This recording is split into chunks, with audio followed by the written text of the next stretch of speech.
kinda strange lately. I don't know what's going on. By yourself, you ain't never afraid to be by yourself. Say you ain't afraid to be by yourself. Say you ain't afraid to be by yourself. You don't need a man, you do it by yourself. So last but not least, I'd like to introduce the beautiful Misha.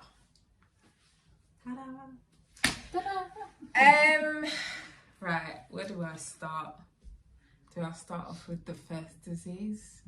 Do I start off with the second? It's not that I'm laughing. I know, but it's an actual real thing. Yeah.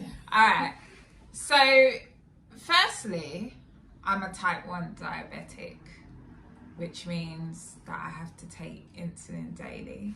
I have a little pump attached. It's like an Iron Man. You know, Iron Man's got the things. Yeah. So,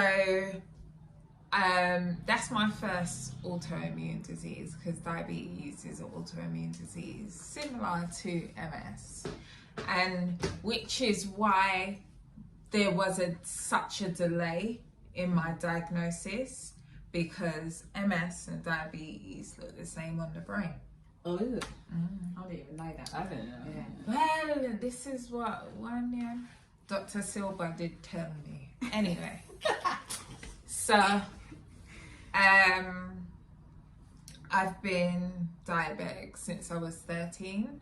So I have juvenile onset diabetes, which means that type 1 diabetes doesn't go away. It's not like type 2 that it's reversible. They say that you can reverse type 1, but you can only reverse to an extent where you don't take much insulin. Yeah. Now, I don't take hardly any insulin.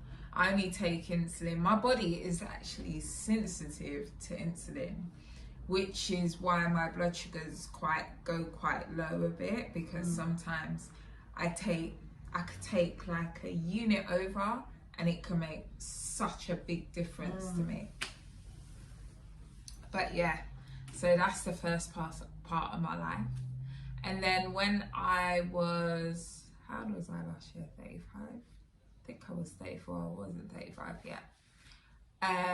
Well, no, I was younger, because the first time they said to me that you may have MS was when I was pregnant with my third child, because I had a migraine for 3 days, constant. This was over the Christmas, so basically this time 3 years ago, that I couldn't leave the room. You know how it is when you got a migraine. Sorry. You I've can't. never had a migraine. No, they Really? in hospital. Don't ever. They stay in hospital. You wouldn't even wish that on your worst enemy. It's like the You living can't judge. eat, you can't drink, you can't. And the thing was, I was fully pregnant, you know. So this is December. Remember, Jude was a month early when he was born.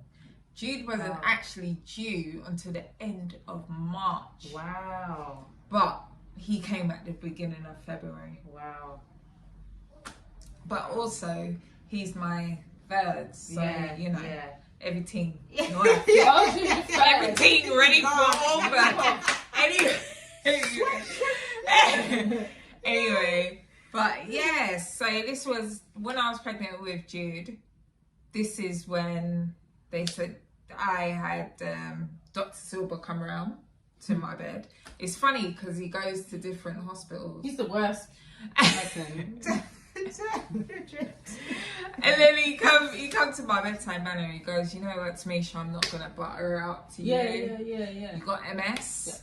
And I'm like, but wait, I'm only 34 or 33. And he's like, you know what, you got MS, you got to come and see me and just take it from there. And then I actually had an MRI scan when I was pregnant with Jude. Did you? They put me in the tunnel. I don't know. How did they fit?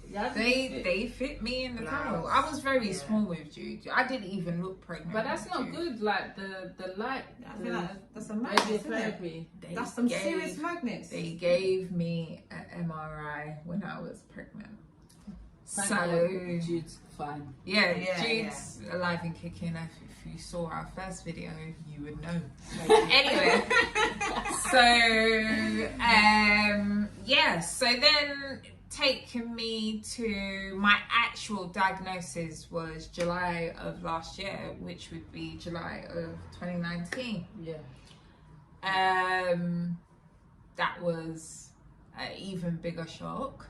I don't know why it was such a bigger shock. Maybe because when he told me when I was pregnant, I was just thinking it's some pregnancy thing. Yeah, I don't even know. But to be fair, I don't think I took it seriously. I don't think my partner at the time took it seriously. Jude's dad. Anyway, so when I got fully diagnosed, July of last year, that's when shit hit the fan. Like, I couldn't walk properly. Like, my walking's challenged now, but it was worse. It was very much worse. I was driving, but I was crashing the car. Was she? Yeah, I was driving, I was crashing the car. What was she crashing into? I don't even fucking I'm know. not even. I'm not laughing. Sorry. I'm not. I know this is so terrible, I have to say this. My neighbour at the time had a Range Rover. Who told the man to park the Range Rover by my car? I backed into the car. Did you? Yeah. What, because your foot couldn't manoeuvre? I don't even know, but I just backed But into then that's the car. the joke, because do you know if it's sometimes my brain that sometimes I think, is it the coordination? I think Is it my at actual the foot? time, Is it?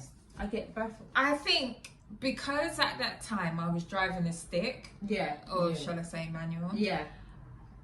the coordination of changing the gears, Yeah. And putting then your foot on the also That's all doing the manual pedals labour. too much. was a Yeah. bit too much. Because I used to drive manual, and then as soon as I drove it automatic, I was like, what was I thinking? Yeah. When I got diagnosed, What was I when I was thinking? young, I passed my test on a manual, and then I said, you know what? I said, I'm not doing this. I'm not doing this. Let me get automatic from No, the age of it's 19. true. I've been driving It's automatic. it's the best thing. Yeah. But it yeah, makes a difference. it makes such a huge difference. But basically, I was crashing the car here, there, and everywhere. Plus, there was a difference in my mood. Like, I wasn't the Tamisha that you guys know. I was miserable, Misha. Very miserable. Like, I didn't like my partner. I didn't like my kids. I didn't like anybody, basically. I didn't want nobody to talk to me. And I felt like, what it felt like when I was in my past relationship, that he was trying to dictate to me. And in my mind, like, what, now thinking about it in hindsight, maybe he was chatting sense, but to me, it was a no-brainer. Yeah. So, the worst thing I would say was my memory. My memory hit the fan. Like, I forgot to feed my kids. I forgot to feed the baby. Yeah.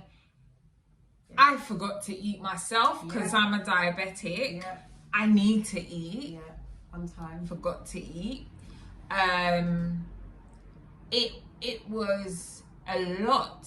However, I will say to you, throughout all these years of no diagnosis, of nothing, and I believe that I had MS from a long time. Yeah.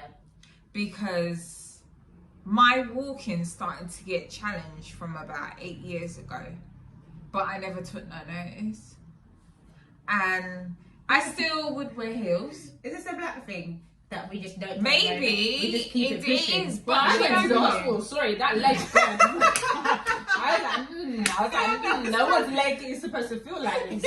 I I went to the hospital. I didn't wore the go to heels, hospital. but I was going to hospital. I didn't go to hospital. I was young. So Yeah. maybe it's because you look Yeah. yeah. We was a bit older. No, I You was was young. older. No, how old was you? I was 21, 21 I don't know. or 2. So I was a young 19. I don't know. I just I wanted was, to race. I was, But I'm older. older. I was older in Yeah. my diagnosis. Yeah. I think your diagnosis was mad late. So we're Yeah. all. But the So amount mine of was time you was walking 19. with a stick. Mine was 19. Yours was, 21. and yours was. 34. You see, that's Yeah. However, I'm not finished. I have to give you the pun. In all these years, you know that Tamisha travelled this world with the Man. walking stick. man. That's Don't what I'm get saying. it twisted. Like, That's what I'm saying. if anybody knows me, then they know that regardless if I've got a walking stick or not, You did. I do what I got to do. See, I like that. Yeah. That's what I like. Like, I went backpacking in Thailand. With this stick. I went raving in Ibiza. Yeah. Maybe I went to Miami a couple of times. And Jamaica. Yeah, you gotta live. And Cuba. Stop. There's most probably and Barbados, but there's most probably tons of other places that I can't Remember. even remember properly Yeah. now. Yeah. But I travelled. I made sure that I thought to myself, you know what? I got a walking stick. This is even before the diagnosis. But you know what? Life goes on. Anyway, but one point that Silva did say to me, I don't know if I told you, he thinks that the fact that I exercise a lot has kind of suppressed it. That's what my doctor said. It has. For 20 years, Like, they I- said that. They think. I mean, I'm not a doctor, but I think absolutely, because even for me to learn to rehabilitate myself, like I said before, if I don't exercise, I feel myself like sliding back down into like Yeah. back down walking. Yeah. And for me, it's vanity. I don't want to look Look, like I'm disabled. disabled. That's I exactly want the to same as walk. me. I want to be able to walk in a straight line. Yeah. I don't want to keep like rocking. I don't even know how. You know, like Yeah, I just know don't wanna exactly Yeah. what you mean. just leaning down It's- every time it's- I'm walking, or just It's a lot, but off track. Yeah. So my exercise, because I also used to be an athlete. I used to play basketball. Oh, yeah. I used to do trampolining. Stop it. I used to do everything: netball, football, all these different things. Well, active, Because yeah. I've always been active from like when I was a teenager, and when I obviously had my kids, and I've always remained active. Like I've always been in the gym and exercising. My neurologist actually said to me that's the reason why my diagnosis was so late, Yeah. because Yeah. I suppressed it Yeah. for so Yeah. long. Because what I think is like you put yourself on physio. Before they Yeah. put me in physio. Yeah. Before, yeah. Yeah. Yeah. So that's yeah. Yeah. So where was I? I can't even remember. The athletic. Yeah, so doing exercise. So that's why doing exercise and being part of exercise or doing some kind of activity plays a massive part. It's not only the mental, but it's also the physical. Yeah. And definitely in regards to walking and everything. Never afraid to be by yourself. You ain't never afraid to be by yourself. Say you ain't afraid to be by yourself. Say you ain't